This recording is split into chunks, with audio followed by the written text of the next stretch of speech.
it wandered into your house the other day? It did. It's still in my house. I need to put her in the garage. Where is it? She has a favorite corner in the house that she just goes to. So she's in the corner in the living room, wedged between a light and like a plant. So she just has free roam of your like house and backyard and everything? Not usually the house. Now's the time she brumates. That's why I got to put her away. That's not a real word. Welcome to the Distance to Empty podcast, the podcast where we talk about 200 plus mile ultramarathons and multi-night events. I am your host, Kevin Goldberg, and I'm here as always with everyone's favorite co-host, Peter Noyes. Peter, how's it going? Good. The Dodgers played 18 innings last night, so right now I feel a little like I just finished a 200-miler. Yeah, that's a long baseball game you stayed up for. I checked before bed and saw it was in the 13th inning, and then I just went to bed. Yeah, that was insanity. Can't believe we have to do it all over again. Yeah. Later today. Peter's a Dodgers fan, and they're in the World Series. Whoop, whoop. That's all I can talk about. What, is it it's a night game again, though? Yeah, I think so. That'd be rough if they had to play an afternoon game after that. How's your return to training going? Good. I'm up to 4 miles. I think end of last week, this week, I'll get up to 5. I think I'll start going a little longer on the weekend. Yeah.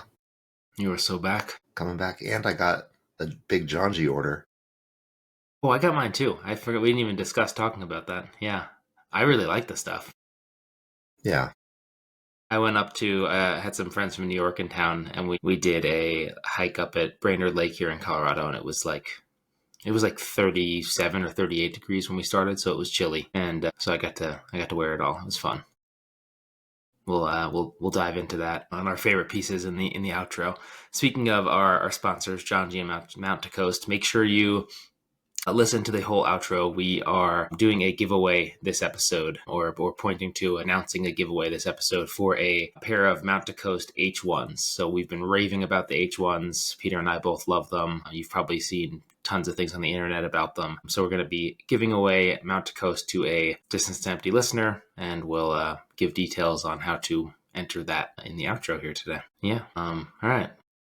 Well, let's hop into the episode. The episode is with a Mount to Coast athlete who just did a pretty cool thing. This athlete came onto our radar this year's Cocodona 250 with a sort of first 200 breakout performance, and then he just recently won the Ultra Gobi for the race we talked about with Dion Leonard a month or so ago.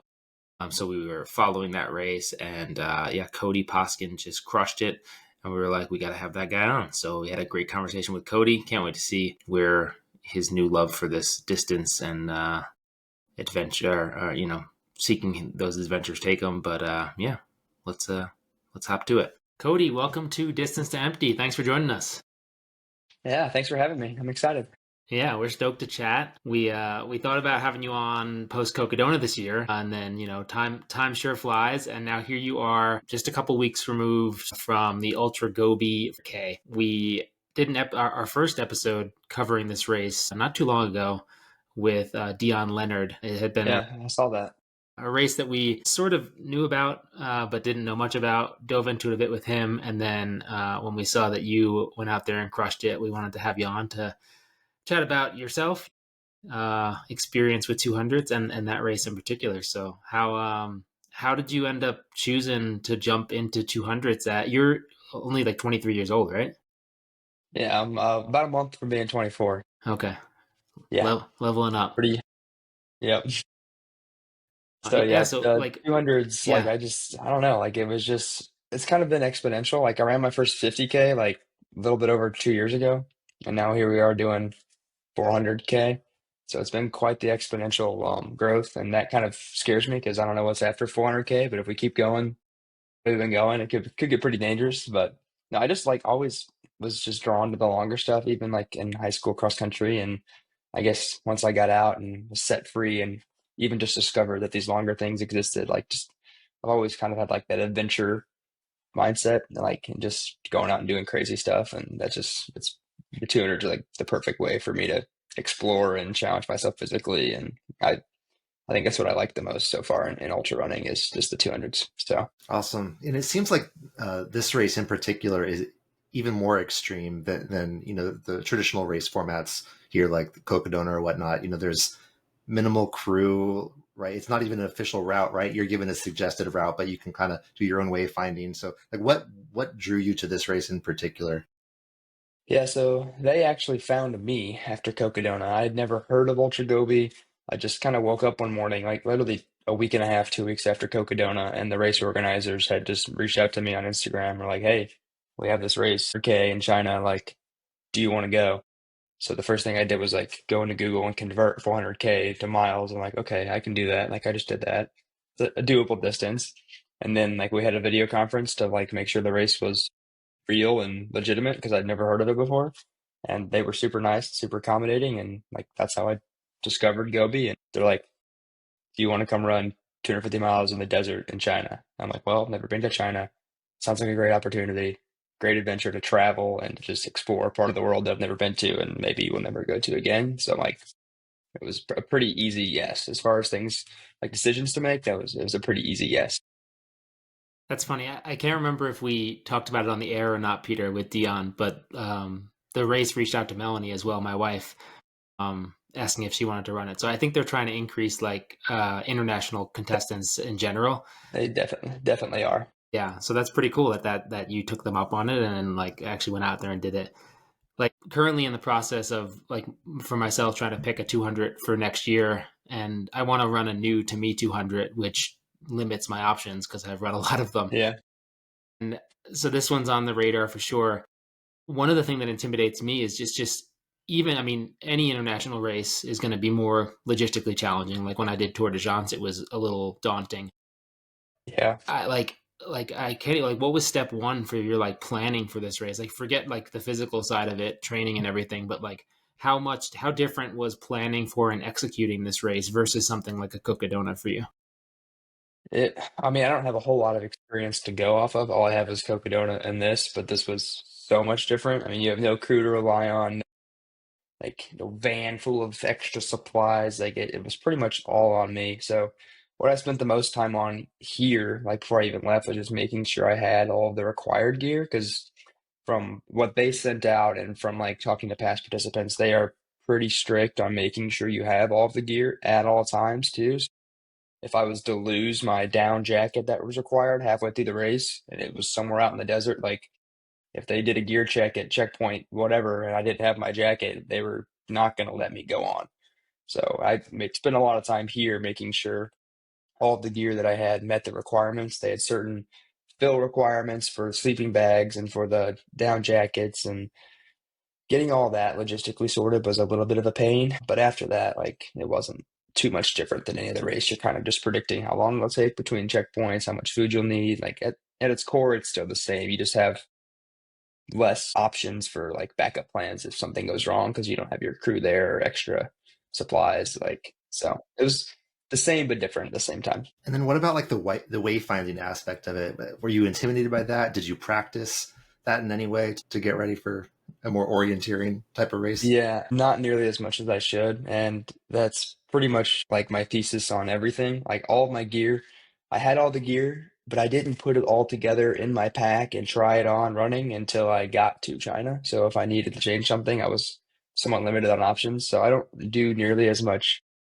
prep work as I probably should. But so as far as the wayfinding goes, I made sure I had like you had to carry a handheld GPS device like separate from your watch or anything else, your phone. So I made sure I like had the route downloaded. It was like a Garmin InReach Mini is what I had. So I had the coordinates downloaded in there, and that was like my tertiary way of navigation. And then I had the route downloaded on Gaia on my phone, and then I had the route synced to my watch. So I had three different ways to get around.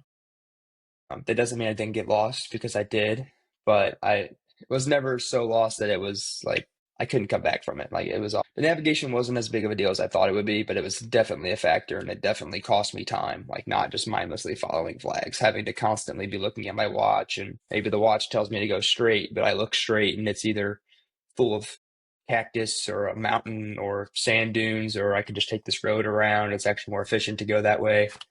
And it's tough because I've plotted the route out looking at satellite imagery, and you can only learn so much from looking at it as a satellite. You can't really tell what the footing's like, or maybe it's more efficient to go around.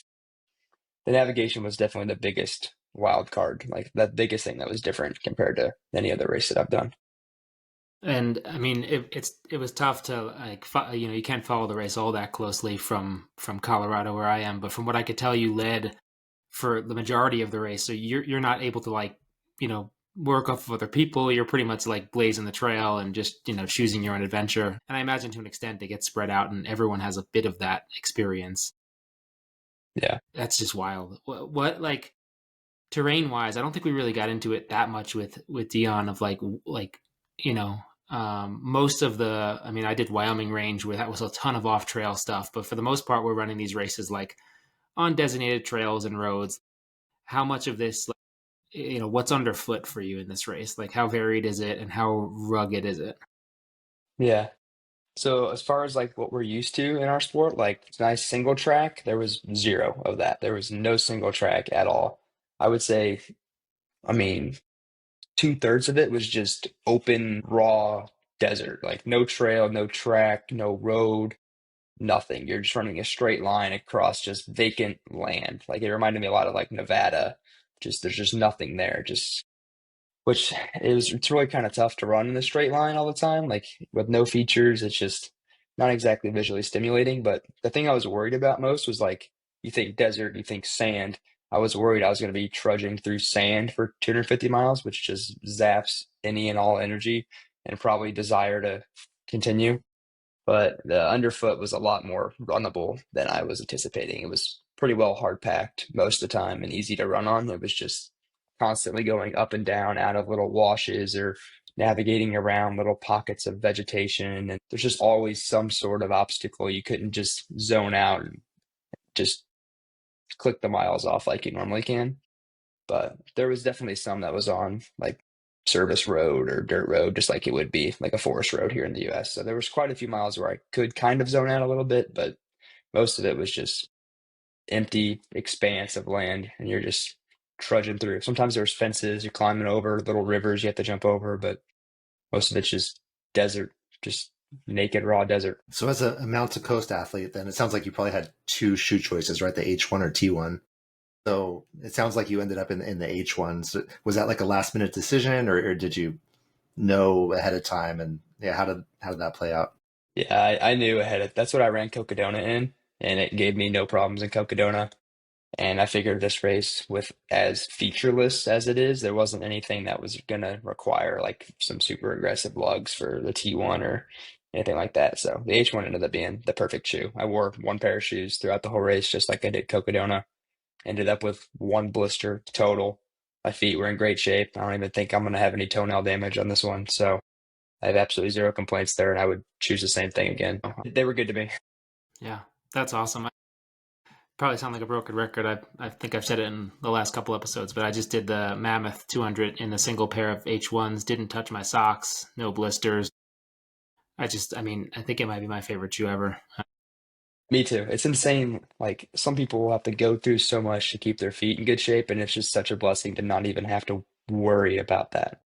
Yeah, You're not limping through blisters and whatever else, like such an unlock. yeah. I'm still running in my H1s from Mammoth, which is not like me. I'm like I throw shoes away after two. It's generally and Yeah. yeah, yeah, I still have my pair. Yeah, it's in good shape. yeah. It's super cool. So you mentioned mandatory gear. Like, what was other than like having the handheld GPS unit, what was different? From what you've seen here in the U.S. Like, how much bigger was your pack? Yeah.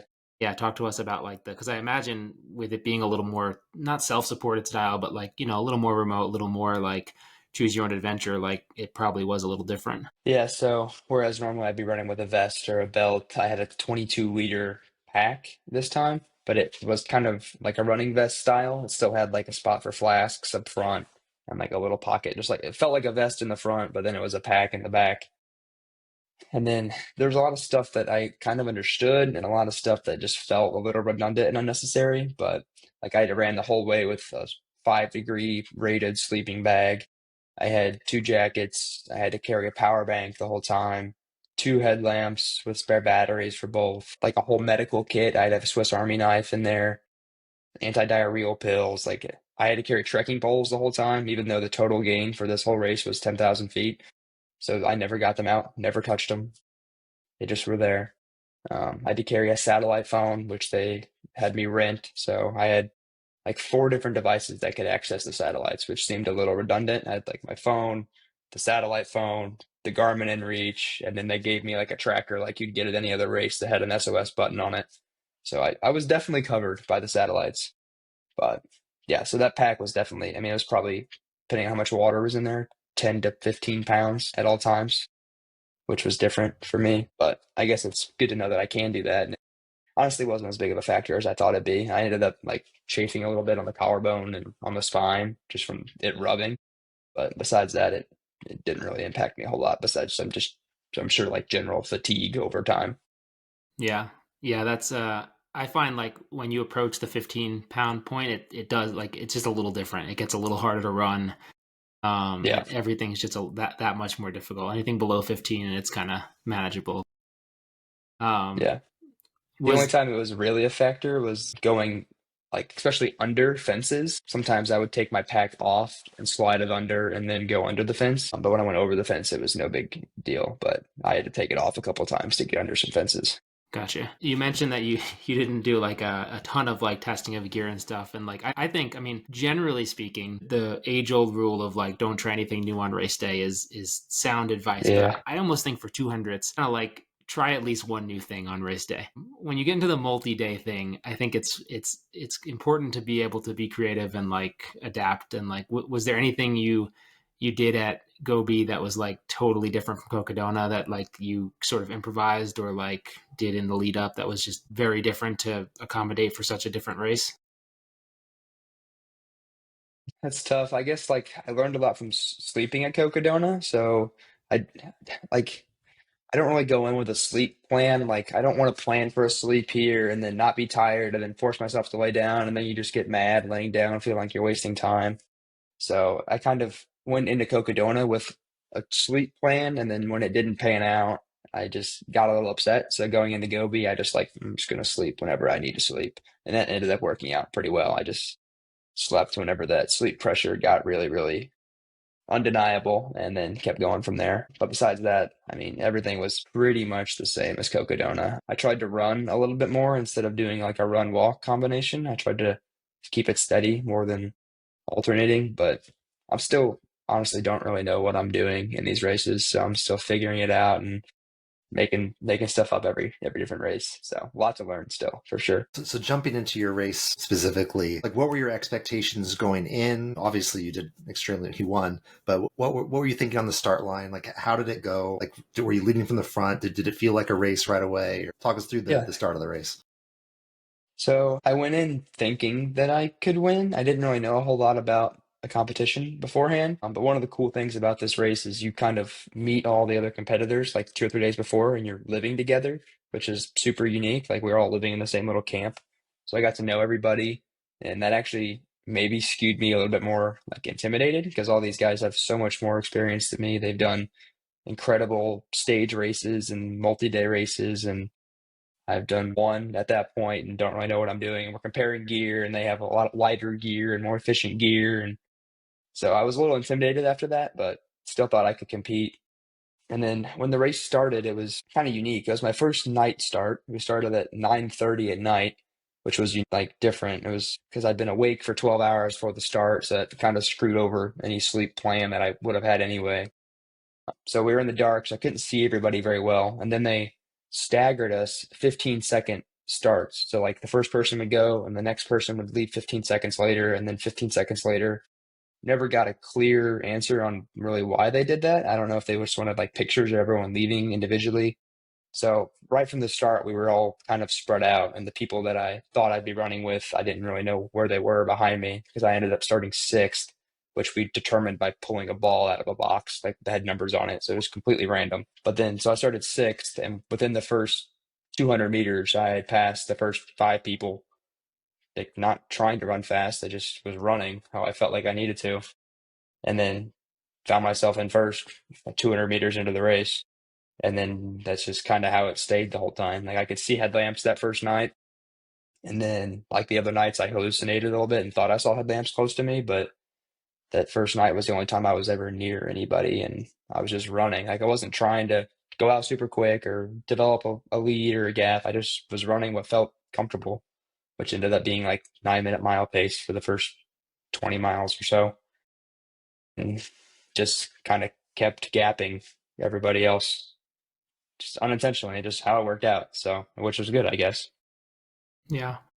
So one of the things, like following the race this year, I don't know if I'm going to do a good job of describing or sort of asking this question, but for example, that staggered start, the choosing the position, via pulling a ball out, like what, like it seems like there's a lot of like cultural fanfare that was like very different at this race, like seeing the finishers like in the robes and like Yeah, living in the camp beforehand. And so I don't know if like cultural fanfare is like a good way of asking or describing it, but like it is. like talk about some of those like uh unique things about this race, because I think those stories are really cool and just very different. Like, yeah, obviously, like we do things in our races that are celebrate the runners as well, but it seemed really interesting and different over there. It was super different, and I'm not sure I'll ever run a race again like that. They had some of the like things we're used to as far as like media, like they had photographers and videographers and they had a live stream and stuff like that. But the way people like put that race up on a pedestal, especially like the volunteers, like they, especially when I was done, they all treated me like I was some sort of hero. They would come up to me and tell me how brave I was and how that was the most amazing thing they've ever seen. And I was like, guys, I just ran. Like, I don't feel like I'm brave or, and I was signing so many like little fans and flags. Like everybody who was in the race was, all the other international competitors, like the volunteers, they just wanted pictures. They wanted us to sign things. Like it felt very, very different than anything I'm used to. And just the way everyone like was in awe of what we did and the amount of media that I saw around it was just very different. And like the Chinese people were such great hosts and the race organization put on a great event. And it's hard to describe how like special they made us feel. And then the finishing ceremony too. Yeah, like you come in and they put this cape around you and you do some little like ceremonial finish line stuff. It was all very different and super special, and it's hard to describe. There's nothing like it that I've done so far. Yeah, that's super cool. So in your race, you talked about maybe a little hallucination on night two, but was there a point, or maybe that was the point where it got tough for you, where things started to be difficult, and how did that compare to Cocodona? Yeah, so I ended up so that first night we started at 9:30, just kind of ran through that first night and the first day, no problem.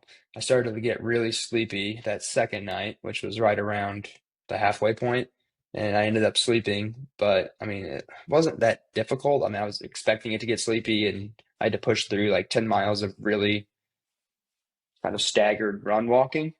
But that was still felt pretty good. But then that like the next day was kind of hot, but then that third and final night or 200 miles deep, and that's I guess the compounding of the distance, so fatigue on my legs, and then the sleep deprivation. I ended up making some poor navigational decisions.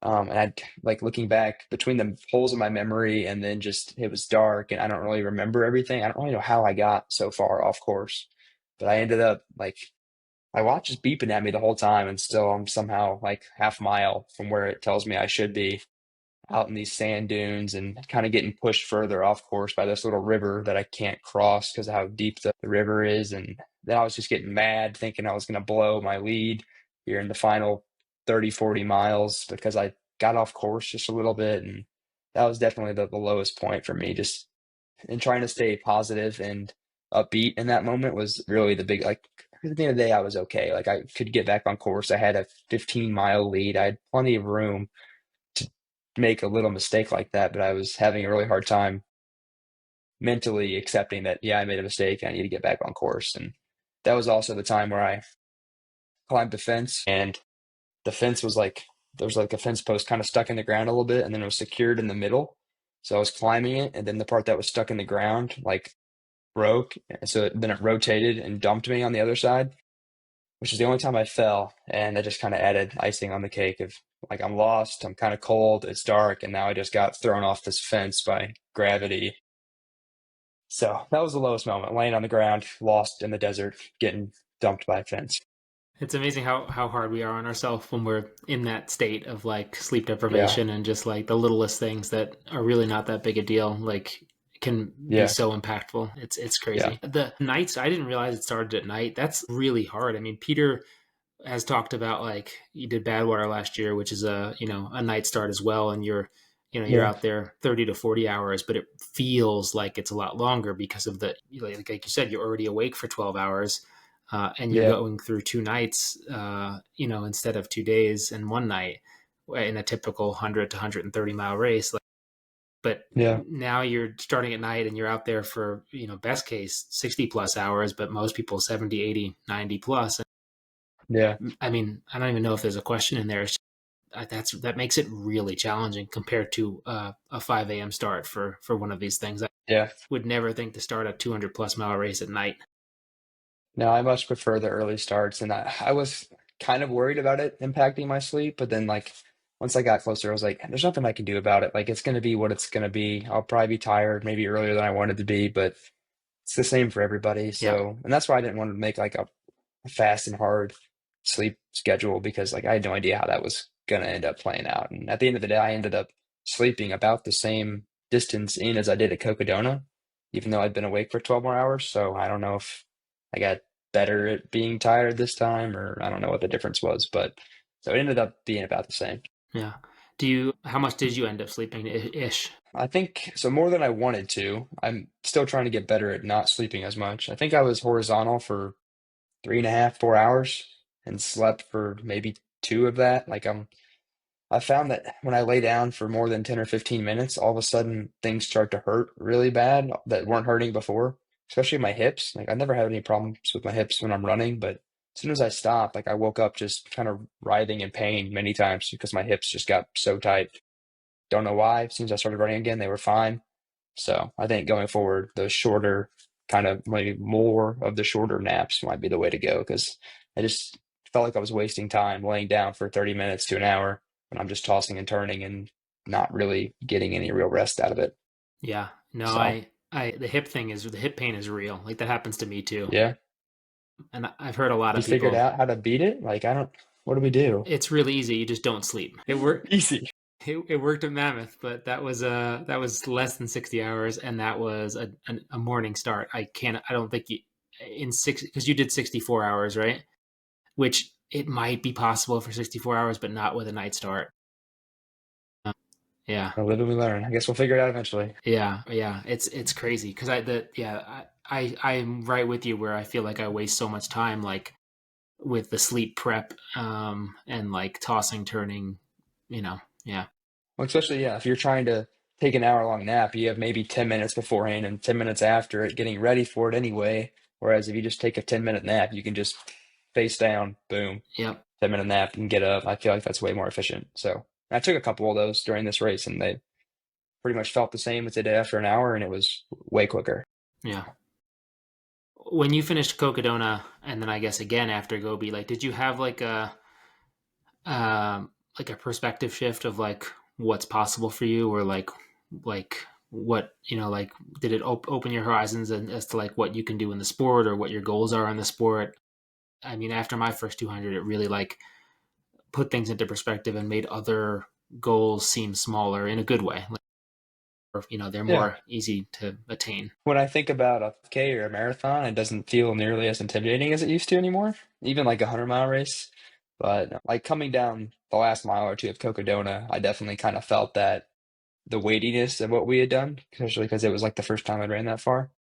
I was like, wow, like just covered 250 miles on foot. Like that's kind of absurd. I had that whole like realization during Cocodona. And then during Gobi, I didn't feel that same thing, but maybe I felt like I belong in the front of the pack a little bit more and have the ability to compete and maybe go somewhere in the sport like this. Like this is the first real race that I've won that's been somewhat significant. Like I've won some smaller little no-name races, but this one it just felt different. So I don't really know what that means yet, but it felt different than normal. And then we were just recently talking to Jeff Garmeyer about an FKT, and we asked him about the difference between 200s like Cocodona, in an FKT, and he brought us some interesting points about how it's more introspective. There's no one, the emotions aren't as high or as low because there's no one to get upset with out on the trail because there's no Yeah. pacers. But I imagine like everything you're describing, you're kind of isolated out there, right? You're off in front. There's no crew, no pacers. The Yeah. volunteers, like you probably can't communicate with them so well. But so was your experience kind of like that? More like you're a solo FKT almost. It did feel very solo out there. I mean, aside from those checkpoints, maybe a quarter mile on each side of it, there was probably some cameraman following me. But besides that, I spent the whole time alone and in such a empty space. Like it's not even like we're running through Jerome and you see like cars and houses. Like no, there was one little time we ran through a populated area, and the rest of it was just you saw nothing. Like not even an animal. It felt very, very alone for a long time. And people always ask like, what do you think about during these things? And that's a tough one for me to answer because your mind just goes so many million different directions and you think about everything, but then at the end of the day, like nothing really for me. Like I'm not the one that sits there and contemplates life's problems while I run. Like I don't know, my mind just goes everywhere. But I did feel very isolated and alone, and I'm okay with that. Like I've kind of done a lot of things on my own, and it wasn't intimidating or maybe like scarier than normal. Like I could pull the tracker up and I saw the two guys behind me running together, and part of me wanted that. Like it's always fun, more fun to have a buddy out there. At the end of the day, some solo adventures are fun too. But then you would have had to be out there like another 5 hours, and you don't want that. No, 0%. Yeah, not at all. So, what about what about the scene? Like deserts interest me because they're really beautiful, but they're very monochromatic and just sort of like vast and like I would agree with someone who made the argument that says like deserts are boring, but I'd also agree with the person who says like deserts are incredibly beautiful. Like, how did you find the scenery? You mentioned not much wildlife. Was there wildlife out there that you didn't see that you were like told about? What was the surrounding area like? Because it's so different from anything we have over here. Yeah, so the most interesting part of the course was the first like 50 miles, which was kind of unfortunate because I went through that whole area at night. So that was the one and only climb. Like the first 50K, we went up one mountain pass and then came down. And by the time it was daylight, the mountains were behind me. So I could see that sun coming up over the mountains, which was cool. The sunrises and sunsets in deserts are always pretty special because there's nothing blocking it. You can just see it pop over the horizon. But in that section, I did see some wild camels. So that was cool. Big, like furry camels with two humps on the back. I just saw them just kind of caravanning across the desert, and then there were some just bedded down, maybe 100 yards from the little road I was running on. Saw some camels.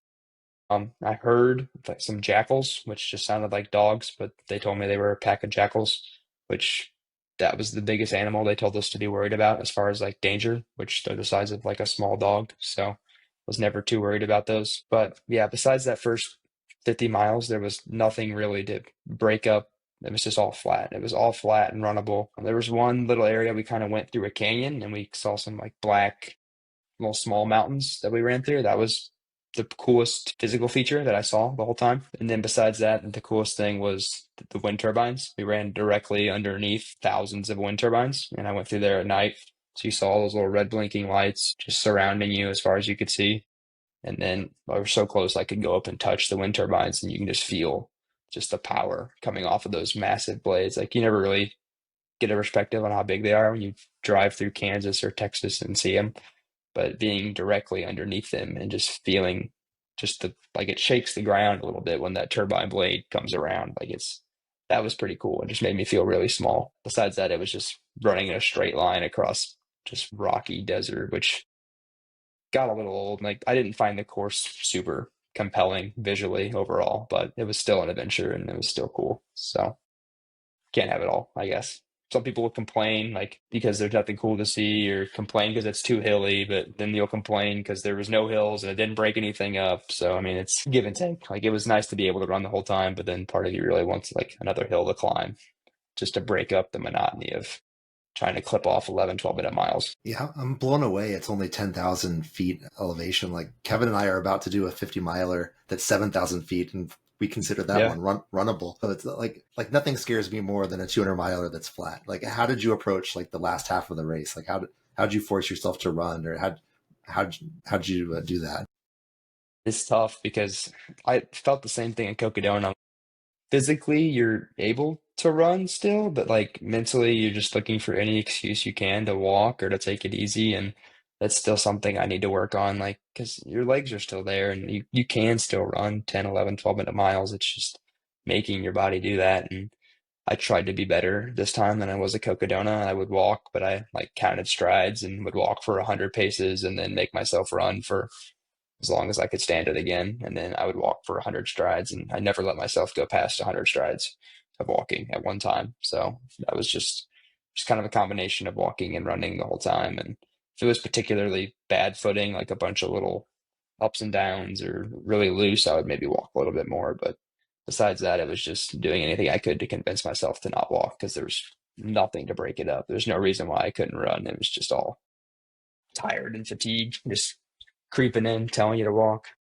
You guys know. Yeah, it's I was just doing the math, so more or less you averaged like a 15:40 pace, I think, if I'm doing my math right, and that's I think, that's all in. That's not moving pace. yeah. So I think according to my watch, I ended up at 15, like 04, because I ended up running like 9 miles more than I was supposed to, Yeah, according to the GPS. But yeah, I think most of my miles were in the 11 to 13 range when I was moving. And then, yeah, however much my non-moving time was, it was probably close to 6, 7 hours all in, if I had to guess. Like, I don't know. Strava didn't measure it very well. yeah, yeah. But that, I mean, that's, like having raced these, that's like a really fast time for any 200 over rugged terrain. Like that's a hard. It's it's people who run 200s know that that's like a top pace for these things, and like every stop matters, significantly when you're in the things like that. Yeah. And willing yourself to run that late in the race is very difficult. Like the games and math games you play with yourself are Oh like my it, gosh. it just gets harder Yeah. as you get sleepier. The amount of times you recalculate pace and try to do math and then realize you're wrong and redo the math. And Yeah, there's 20 miles right there, 20 miles of math. yeah, it's crazy. um So big year for you, your first 200s, Cocodona 250 back in May, which you did in, I can tell you, well, I mean, I didn't do year one, but I've done all the other years. And like you did, I think, the hardest iteration of Cocodona yet, Yeah. both from the mud, the weather, the two new sections, like significantly Yeah. harder than what they replaced. And then this adventure, what, like when choosing or chasing your next adventure, like what factors are coming into play? Like how important is like speed at shorter distances for you versus chasing these big multi-day efforts? Like, do you foresee that you're going to continue going into these 200s, or you're going to try to do it all? Like what is like the perfect running career trajectory look like for you over the next, say, I don't know, 5 or so years? Yeah, that's still something I'm really trying to figure out because I don't even really know what I like the most yet, and I definitely don't know what I'm the best at.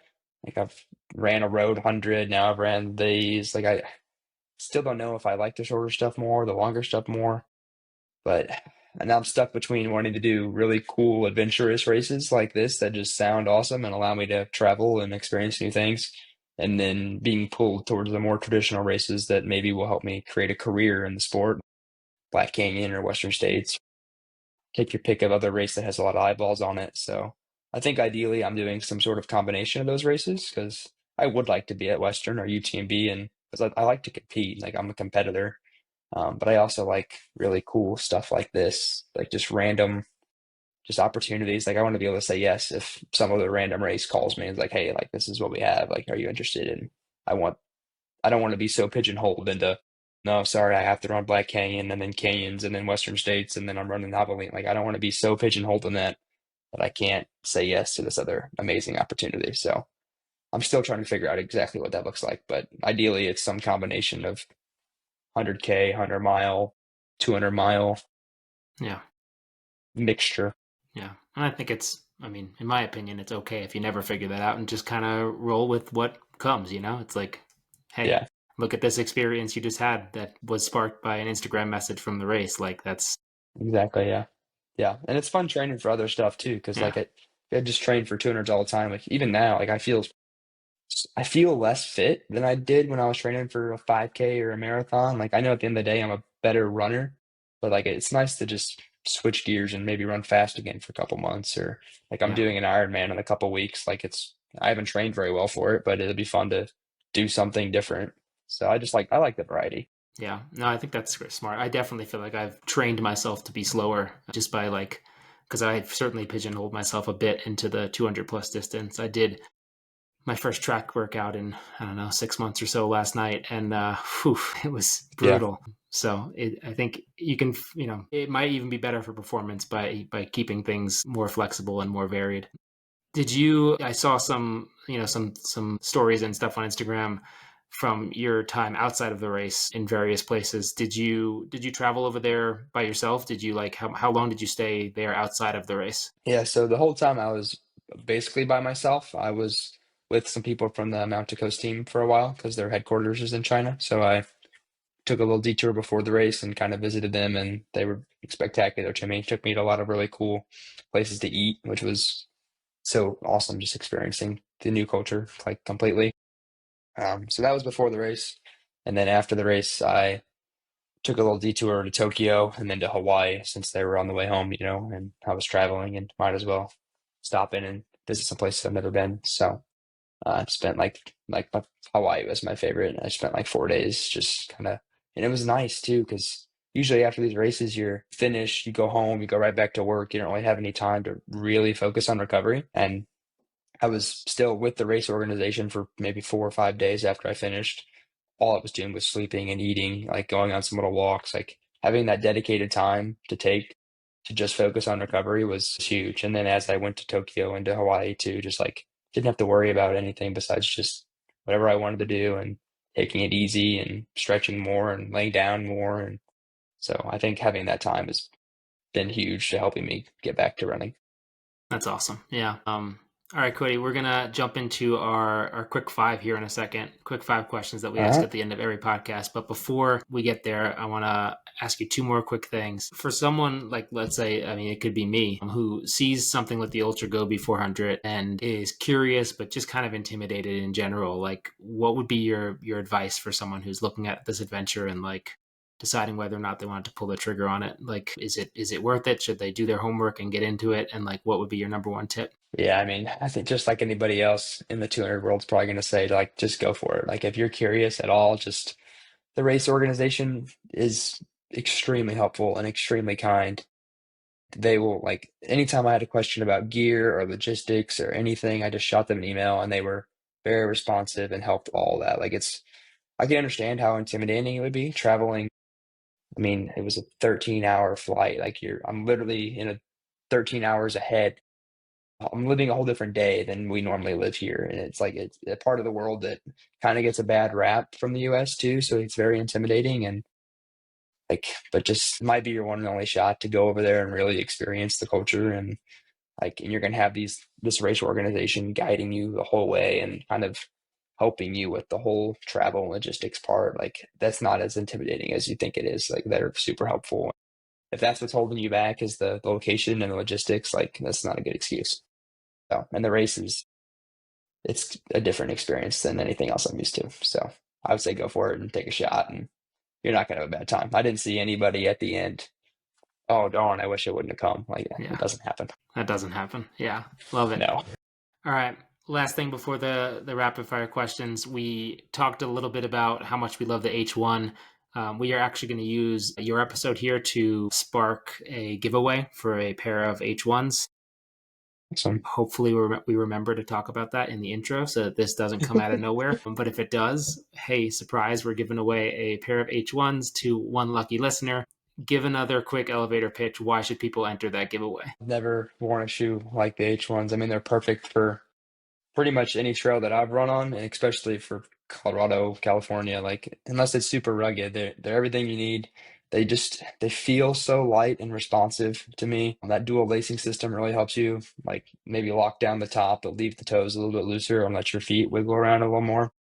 And then something I learned while I was in China, like meeting with the team, is I didn't even know that their foam is made out of like some sort of recycled organic matter, and it supposedly decomposes a little bit. It's a more sustainable shoe, which I know is a big issue in the sports, like especially in our world. Like we care about the environment, and then all the apparel and everything. There's so much waste usually, so it's kind of good to have that little green side of things as well. But yeah, I'd say if you're curious, give them a shot, enter the giveaway. And I haven't met one person yet who's told me they don't like the shoe. So Awesome.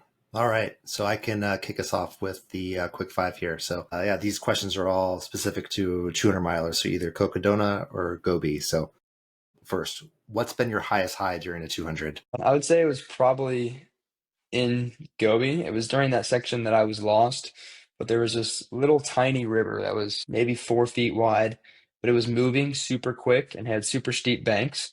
But it was dead flat on the side I was on, dead flat on the other side. And like on a normal day, any one of us could jump over that with no problem. But when you're 200 miles into the race and like it was cold, the last thing I wanted to do was get wet. Like it took a lot of courage for me to convince myself to jump over that thing. And I actually like took some steps back and got a running start and then chickened out like 2 times before I actually like committed and just sent it and cleared the little river. And like the little celebration yelling at the sky I did afterwards was definitely the highest I was in that race and in any of the races. I was still lost in the desert, but I was like, yeah, cleared the little river. All right. What about the flip side of that? At Coco or Gobi, what was your lowest low, your biggest moment of despair? Yeah, I think even though I was super lost at Gobi, I think my lowest low was at Cocodona. There was like it was after like right after the Sedona section going into Foxborough Ranch.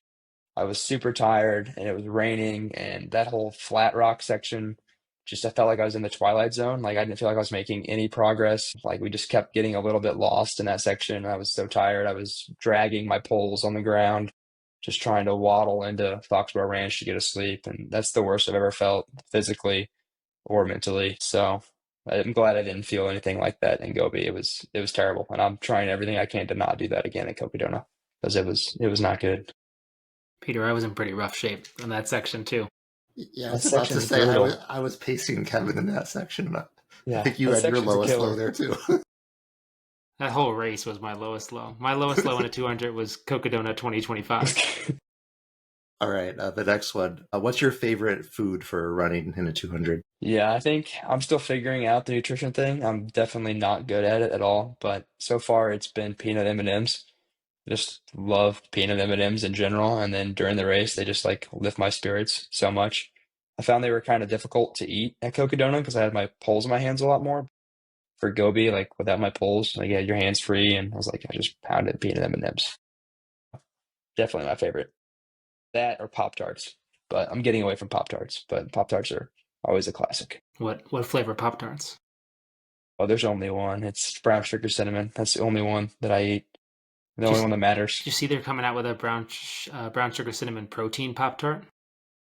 Oh, even better. It's like from Pop Tarts, and it's got like 10 grams of There we protein. go. So it like you can now It'll say probably be it's twice as expensive, but yeah, we'll but now take it's it. healthy. Um, There we go. all right, for this next question, I'm going to remove shoes from contention here because I think that would be your answer. So I'm going to take away shoes. Okay. Assuming everything's generic, all your gear's coming from Walmart, but you get to select one specific item that you get to pick out. What are you doing? Man, that's tough. Um, I'm really not a huge gear nerd at the end of the day. Like it's all functional. Like that's fine for me. I'm not gonna geek out over what this little jacket can do differently than that jacket. I think if everything else is generic, the thing that I think is most helpful to me is the watch, especially this time I got a watch that had a lot longer battery, so it didn't. It's my first. Well, I've only done two of these 200-mile races, but I didn't have to charge my watch, which was actually really nice. So if everything else is from Walmart, I'm getting the nice watch that'll last the whole race. Because especially in this race, without the course downloaded on my watch, like would not have been good. Yeah. Which watch is that? It was the Coros Verdicts, whichever their big one is. So I was gonna wear it as my primary watch, but putting it on, it feels really big and heavy on like a day-to-day basis. So I'm just gonna wear it for just stuff like this. But it did the job and it was great. I would still be in the desert without it. All right. And the last question, it's the theme of the podcast. We have to ask it. I think I know how you'll answer it, but I got to ask it anyway. And that is, have you found your distance to empty yet? Yeah, no, I have not. I have barely even figured out whatever portion of the tank I'm at. Like, I'm still figuring out so much. Like I have no idea what I'm doing, and I feel like the upside is I have so much to learn still, and definitely haven't found the distance to empty. And I'm excited for even getting halfway there. I'm just so excited for more races and what's to come. Love it. Well, we're excited to see where your adventures take you, whether that's chasing golden tickets or, back to Cocodona or other trips or a combination of the two. But yeah, man, Yeah, congratulations and thanks for joining us. thank you. Thanks for having me. It wandered into your house the other day. It did. It's still in my house. I need to put her in the garage. Where is it? She has a favorite corner in the house that she just goes to. So she's in the corner in the living room, wedged between a light and like a plant. So she just has free roam of your like house and backyard and everything? Not usually the house. Now's the time she brumates. So that's why I got to put her away. That's not a real word. Well, all the older folks like us in this sport are kind of doomed, given that these young 20-somethings are coming up and just crushing this distance from the get-go. Yeah, no, I mean, seeing people like Cody and Brody, those rhyme. Cody and Brody coming on the scene and just like, it's just going to the sport's getting faster and faster. It's so cool to see. However, we did just record with Phil Clark again, and he said I was just coming into my prime. So I'm holding out hope, Peter. Yeah. I also just saw a rumor. I don't know if you saw that Molly Seidel might be coming to Ultra. I don't think it's a rumor. I don't know if this is information I can or should share, but whatever. It's all the buzz at Training Peaks. Behind the scenes at work is like we're really excited that she's doing that, and yeah, I think she's going for a golden ticket at Black Canyon. It's wild. Yeah. Just again, the sport's just getting faster and faster. Yeah, that's crazy. So yeah, we'll see. It'll be Molly and Cody are both running Black Canyon. It'll be a showdown. Yeah, I don't know what I saw, but I saw something that was like Cody's upcoming race schedule, like after we had recorded. And it was the things he talked about. It was Cocodona, it was the Ironman coming up, but Avalon 50 was also on there. We're going to get smoked. It's all right. He's not in my age group. He's going to be like 2 hours faster than me. Course record, I think, is like just right on 6 hours. I don't think anyone's broken 6 hours. I feel like he could break 6 hours. I think he has the pedigree to do it out of I'm hoping to go sub 7:30, and I think that's a big, like a stretch for me. We'll see. I think you can. I've been like 7:43 2 years in a row, I think. He is just running faster. I know. The key is running faster from mile like 30 to 45. That's where it's hard. At mile 47 to 50. That I can run fast at. I can't. No, it's so downhill on that course, though. I'm always dead at that point. I got nothing left. Boy, so it'll be cool if that's true and he's out there too. So another thing I learned about Cody after we recorded, do you know that you two have something unique in common? He's a unicycle rider. Well, I'm not a unicycle rider yet. It's a growth objective. Growth objective. Do you have KPIs leading up to that growth objective? I hope you're hitting them. So maybe cool. If you want to compete with Cody, maybe running isn't the sport. Maybe it's unicycling. Maybe they have off-road unicycles. I've seen that actually out in the wild. People on trail on unicycles. I have not seen that. That sounds like a California thing. Yeah, maybe it's just here. Yeah. Yeah. Cool. So I'm invested in your growth objective. So keep us posted on the unicycle life for you. All right. Let's see what else we have to discuss. We obviously have our giveaway we want to break down. Should we get into some categories before we do that? Make people listen to us a little bit longer. I have a new category for us. You hate when I do new categories. You don't hate the new category per se. You don't like the surprise factor of it. That's fine. Let's see what it is. This one's really easy. It's like super easy, and I'll go first. It's just, what's something you've been enjoying lately? And I'll say that two things. With the anticipation of Stranger Things coming back, Mel and I have been rewatching Stranger Things. So we're already on season 4. We're blowing through it, and I'm so glad I did, because I remembered nothing. I remember like the overall like arc of the story, but it's been really nice to rewatch, and I'm stoked for the season 5, which is coming out, I think, late November. So that, and then one of our Patreon listeners, subscribers, recommended a book because we were talking about Project Hail Mary. Were we talking about that? Yep. We were talking about Project Hail Mary, and she recommended Dungeon Crawler Carl. And it reads like an RPG video game, like in book form. And it's like, I'm halfway through the first book already, and it's like, I mean, it's not, it's not like amazing writing or anything, but it's like immediately grabbed me, and it's been very good. Awesome. Cool. I guess for me, the other night, my 10-year-old really wanted to watch a scary movie. So I asked AI for a recommendation, and it recommended The Goonies. So I watched The Goonies for the first time with the You hadn't kids. seen The Goonies? Well, I've seen it, but they hadn't seen it yet. Okay, gotcha. So they really liked it. So that was a fun experience. Well, that is fun. Yeah. See, that was an easy one. But I think that's a good one. Let's keep that. All right. Unless people hate it, then you can tell us. We don't want to listen to what you like. Peter, you have I don't know what the species is, but a giant desert tortoise. Is that correct? I wouldn't say giant, but yeah, the desert tortoise. And it wandered into your house the other day? It did. It's still in my house. I need to put her in the garage. Where is it? She has a favorite corner in the house that she just goes to. So she's in the corner in the living room, wedged between a light and like a plant. So she just has free roam of your like house and backyard and everything? Not usually the house. I mean, now's the time she brumates. So that's why I got to put her away. But that's not a real word. Well, reptiles brumate. Mammals hibernate. What's the difference?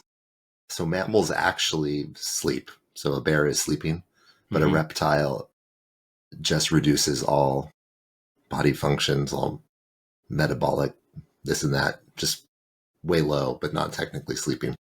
Interesting. Learn something new every day. There you go. Crepuscular. Crepuscular. That's my favorite word. All right. Should we play Let's Get Deep? Yeah, let's do it. All right. Let's Get Deep is a card game for couples that Peter and I play on the podcast for your enjoyment. There are 3 categories: Icebreaker, Deep, and Deeper. Peter, I'll go first with your Icebreaker. If your friend group was going on a vacation, where would you want to go? And I mean our friend group, not all those other outside bro friend groups you have. I'm trying to think of a place I've never really been to. I've never been anywhere in Asia, so I think that would be fun. A destination race in like Japan or something like that. That'd be cool. That would be cool. All right, your Icebreaker.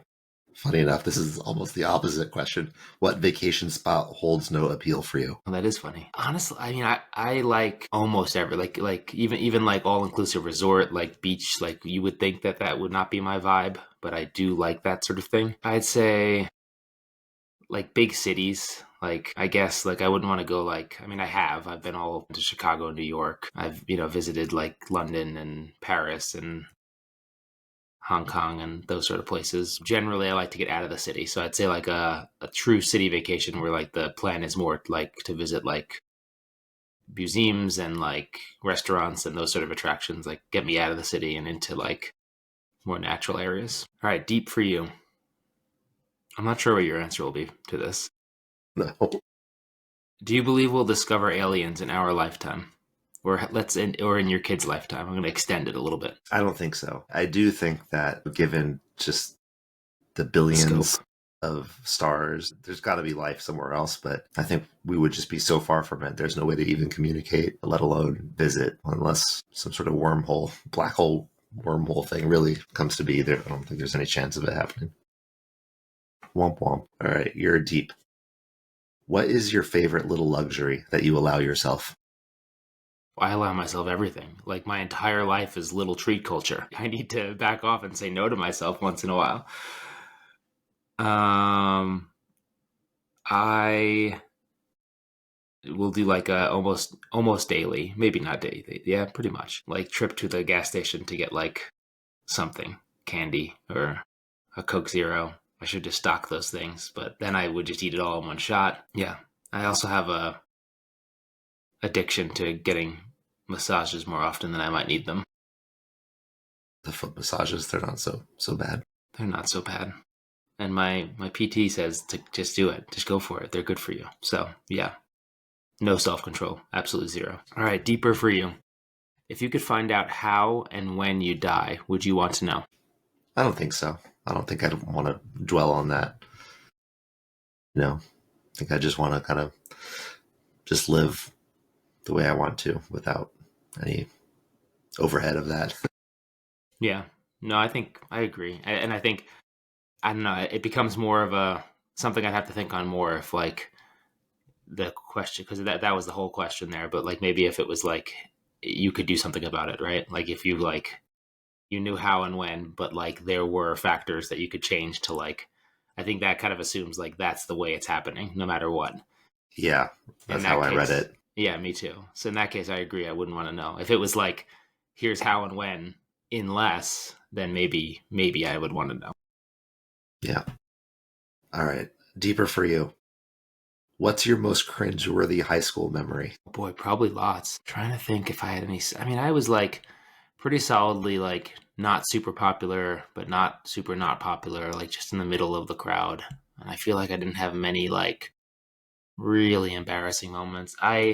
This wasn't that bad, but it's just something that came to mind. It must have been senior year. I mean, it could have been end of junior year because I was driving, and I was like backing out in the parking lot, and someone else was backing out, and we bumped bumpers, and it happened to be like my stepsister's best friend, and that was kind of awkward. So I'll go with that little fender bender in the parking lot with like someone who was very close to the family.